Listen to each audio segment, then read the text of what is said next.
65%. 65%, c'est le nombre de personnes assumant pleinement suivre les modes et les tendances actuelles. On décèle, ici, vous comme moi, un problème de société évident. C'est bien trop peu. Pourquoi pas 100%? Pourquoi se contenter d'un maigre 65 quand on peut viser au-delà? Le conformisme, c'est merveilleux, n'est-ce pas? Répéter le répétitif, perpétuer le perpétuel, recycler le cyclé, une vraie originalité finalement.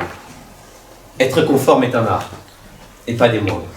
Celui de se fondre dans la masse, de ne pas se faire remarquer, de se tenir comme tout le monde, droit, simple et discret, et donc de rester moral, neutre et dans les codes.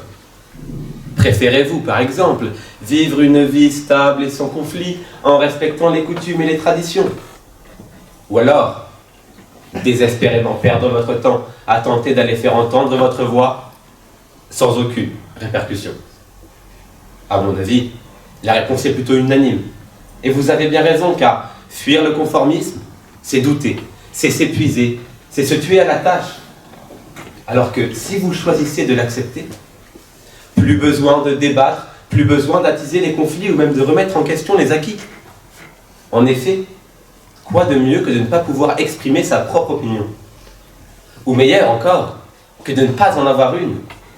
Qu'il est délectable de ne pas se distinguer des autres, de rester monsieur ou madame tout le monde?